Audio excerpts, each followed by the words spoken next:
दोस्तों इस वीडियो में हम दो स्टॉक के बारे में बात करने वाले हैं। एक तो हमारा हो गया रेगुलर टीटीएमएल और दूसरा स्टॉक का नाम वो मैं बाद में बताऊंगा। लेकिन उस शेयर के अंदर आपके एक शेयर के बदले आपको 10 शेयर मिलेंगे, तो उसके बारे में भी आप जानकारी ज़रूर की ज़रूर लेना। तो चलिए वीडियो को सीधा शुरू करते हैं। Let's roll the intro at once.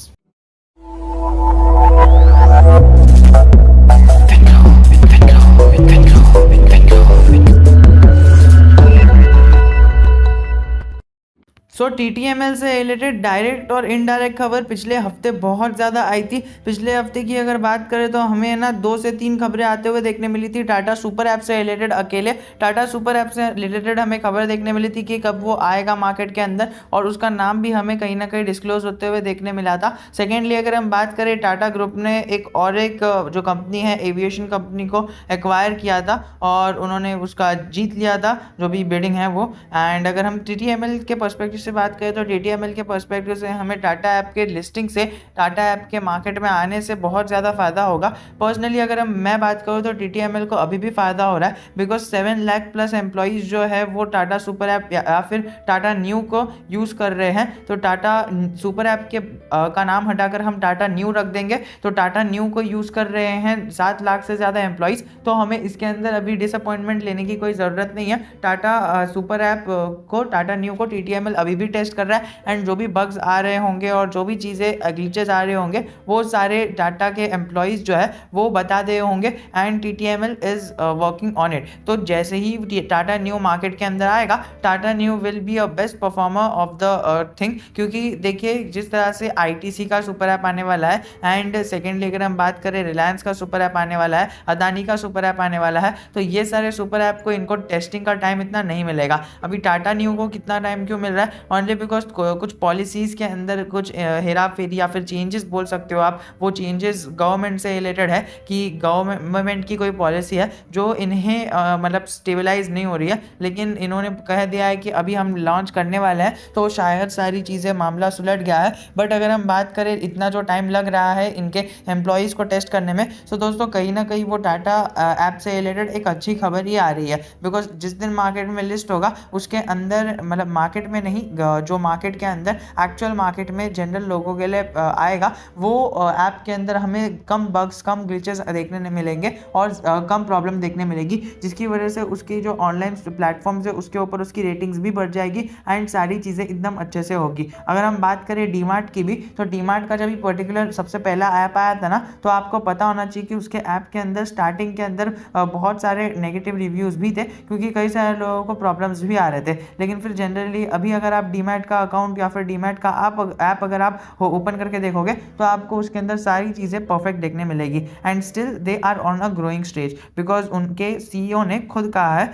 And plus अगर हम देखें अमेजोन से कंपेयर करें तो डीमार्ट का ऐप अभी भी थोड़ा सा एक हमें उसके कंपैरिजन के अंदर थोड़ा सा एक अंडर परफॉर्म करते हुए देखने मिलता है। लेकिन still every social media platform is improving, and ये जो टीटीएमएल है, जैसा जो हमारा जो जनरल मार्केट है वो एक्सपेक्ट कर रहा है कि ओके टीटीएमएल का सुपर ऐप आएगा, तो जनरली लोगों का यही पर्सपेक्शन रहता है कि सुपर ऐप या फिर कोई भी ऐप आ रहा है, कोई भी बड़ी कंपनी का भी है, तो उसके अंदर कई सारी चीज़ें रहेगी जो वो अपडेट के जरिए ख़त्म करेंगे। लेकिन यहाँ पर उन्हें एक full and fleshed final product मिलेगा जिससे लोग भी खुश हो जाएंगे। तो दोस्तों ये एक टीटीएमएल के लिए अच्छी बात है। प्लस अगर हम टीटीएमएल से रिलेटेड और 2 से 3 बातें देखें, तो उसका जो पिछले क्वार्टर में रेवेन्यू आया था वो ईयर ऑन ईयर भी उसके अंदर एक अच्छी ग्रोथ थी, प्लस नेट इनकम के अंदर भी ग्रोथ थी और नेट प्रॉफिट मार्जिन के अंदर भी ग्रोथ थी। और टीटीएमएल से रिलेटेड अभी फिलहाल तो ऐसा कोई अपडेट या फिर खबर नहीं आई है, जैसे भी आते हैं वो मैं आपके सामने पेश करने की कोशिश कर दूंगा। तो अगर आपने लॉन्ग टर्म के लिए अगर आपको होल्ड करने का है और अगर आप बाय करने की सोच रहे हो, तो आप थोड़ा सा वेट कर सकते हो। अकॉर्डिंग टू मी आपको Q2 का वेट करना चाहिए। Q2 के बाद आप अपनी पोजीशन इसके अंदर एक्यूमुलेट कर सकते हो, वरना अगर आपको अभी से थोड़ा थोड़ा करना है तो आप थोड़ी थोड़ी पोजीशन एक्यूमुलेट करते चल सकते हो। वैसे भी अभी अपर सर्किट में चल रहा है, एंड आवर ऑडियंस नो कि कभी भी हमें अपर सर्किट के अंदर बाइंग नहीं करनी रहती है। अगर ये बाय चांस लोअर सर्किट में या फिर रेड सर्किट के अंदर आता है, so that will be a very best time for us to buy the stock, and उस टाइम पर आप स्टॉक को कंसिडर करके चल सकते हो। वो टाइम बहुत ज़्यादा अच्छा होगा। और अब बात करते हैं जिसका पहले से स्टॉक है, आपको पता है कि आपको इसके अंदर बने रहना है और आप बने रह के लंबे समय के लिए रह सकते हो, आपको अच्छा खासा रिटर्न बना के दे देगा। अब जब मैं ये अच्छा खासा वर्ड यूज़ करता हूँ, इसका मतलब ये नहीं है कि अच्छा खासा मतलब वर्ड का मतलब ये नहीं है कि आपको इसके अंदर सारा कैपिटल निवेश कर देना है। तो दोस्तों आपको कैपिटल डाइवर्सिफिकेशन के बारे में भी पता होना चाहिए।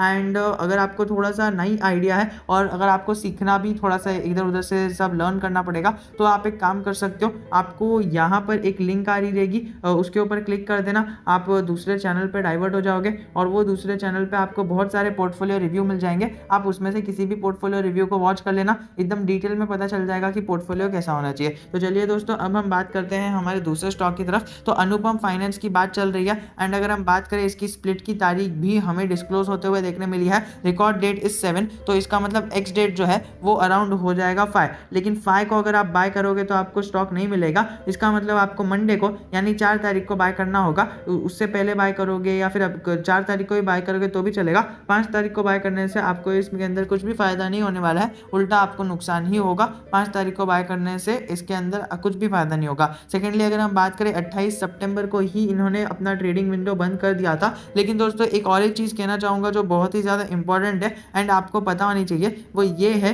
कि कई सारे लोग इसके अंदर इन्वेस्ट करते हैं बट ये नहीं देखते हैं कि इनका जो डेट है और वो बोरिंग्स कितना है। अगर आप देखो ना, मैं आपको एक सिंपल सा फंडा बता देता हूँ, इसीलिए मैंने ये स्टॉक सिलेक्ट किया। अगर आपने इसके अंदर गलती से भी अगर स्प्लिट के लिए बाय किया था, क्योंकि एक स्टॉक के बदले 10 शेयर मिल रहे हैं, मतलब 1000 रुपये लगाओ 10,000 रुपये ले लो, या फिर 1000 रुपये मतलब 1000 स्टॉक लो और 10,000 मिल जाएंगे, तो स्टॉक की क्वांटिटी बढ़ जाएगी। दोस्तों एक स्टॉक लो लेकिन ऐसा लो कि आपको पसंद आ जाए। तो अगर देखो ना आप, तो इसकी बोरिंग जो है मतलब इनका जो कर्जा है वो अराउंड 6.5 करोड़ का है। और वहीं पर बात करें अगर हम इनके कैपिटल की, तो कैपिटल अराउंड हमें 10 करोड़ का देखने मिलता है। तो हमें 10:6 का एक डेट टू इक्विटी रेशियो देखने मिलता है, जो मुझे तो पर्सनली इतना ज़्यादा अच्छा नहीं लगता है। लेकिन अगर फिर भी अगर हम बात करें ना, तो डेट टू इक्विटी रेशियो 0.5 से अकॉर्डिंग टू मी कम ही होना चाहिए। मतलब कम तो अगर फाइनेंस की दुनिया में अगर आप कुछ भी पढ़ोगे तो आपको सब यही कहेंगे, एंड बुक्स में भी यही लिखा है, और आपको जो भी पढ़ा रहा है वो भी यही कहेगा कि 2 से मैक्सिमम 2 रहना चाहिए, उससे ज़्यादा नहीं होना चाहिए। बट अकॉर्डिंग टू मी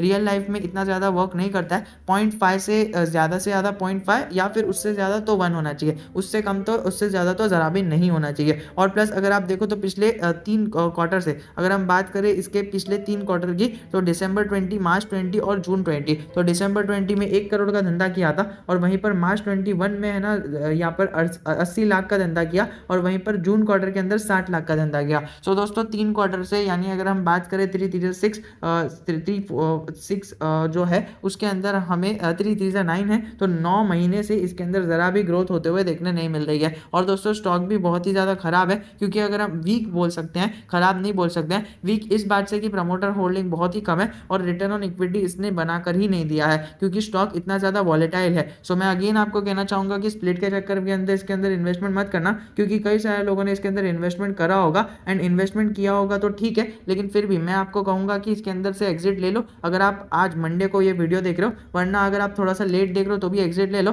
क्योंकि ये देखिए स्प्लिट की न्यूज़ की वजह से ये स्टॉक भागा है एंड ये जो रिटर्न्स मिले हैं ना आपको, ये वेल एंड गुड है, वरना स्प्लिट मिलने के बाद ये बहुत ही ज़्यादा गिर जाएंगे। मतलब ये गिरेंगे कभी पता है, ये ट्यूसडे को गिर जाएंगे एंड बहुत बड़ी गिरावट इसके अंदर आपको आते हुए देखने मिलेगी। तो मेरी यही गुजारिश रहेगी कि आप इसके अंदर ज़बरदस्ती खाली स्प्लिट की वजह से एंट्री मत लेना। हाँ मतलब आपकी अगर कोई और इसके अंदर एनालिसिस रहेगी तो आप ज़रूर की ज़रूर इसके अंदर पोजीशन कंटिन्यू कर सकते हो, but according to me it is a very risky stock. Only BSE पर लिस्टेड है, प्लस इसका खाली जो मार्केट कैपिटलाइजेशन है वो 22 करोड़ है एंड इसकी जो डीलिंग होती है वो NBFC से होती है। एंड अभी हमने देखा DHFL के साथ क्या हुआ, और अगर हम देखें तो इसका जो मार्केट लीडर है वो बजाज फाइनेंस है।